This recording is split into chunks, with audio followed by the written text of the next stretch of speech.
In downtown Pembroke, where locals fill the corner diner at lunchtime and train tracks face Main Street, stands the RNC Community Center, one of a few community hubs nationwide strategically placed by Republicans to connect with voters in Robeson County. How would you describe the values of Robeson County? It was very conservative values. The county's GOP chair, Philip Stevens, has been involved in the county's steady shift to the right. In a WRAL analysis of voter registrations over the past 20 years, voters registered Republican in Robeson County have gone up 94%, while those registered as Democrats are down 40%. Unaffiliated registrations are up 327%. This was the makeup of registrations in 2004. It looks like this today. A notable shift for this majority-minority county that was a Democratic stronghold in the 70s, 80s, and 90s. Hey man, how y'all doing? At the state GOP convention in May, Stevens, a former Democrat himself, told me Republicans seized on an opportunity years ago to reel in conservative Democrats who were feeling ideologically disconnected from their party and began working to get voters off the Democratic rolls. It was not a big ideological push. So we simply were there to take up the space that was the void that was created when the Democratic Party kind of shifted more to the left.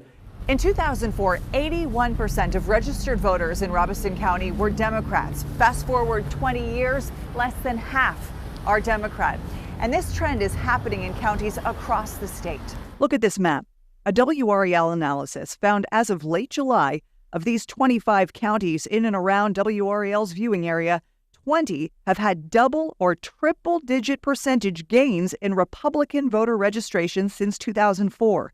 Local counties in more urban areas with bigger populations, like Durham, Orange, and Wake, saw the opposite trend, with Democrats making the big gains.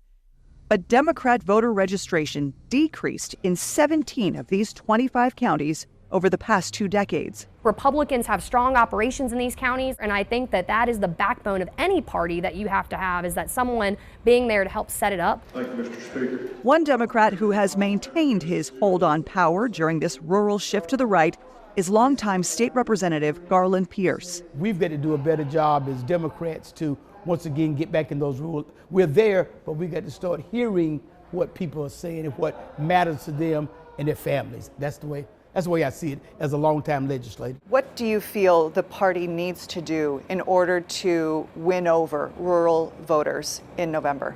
I don't expect to win rural North Carolina this year. I expect to break the margins that we've lost in those counties. State Democratic Chair Anderson Clayton says Democrats need to do a better job of getting more candidates in local races.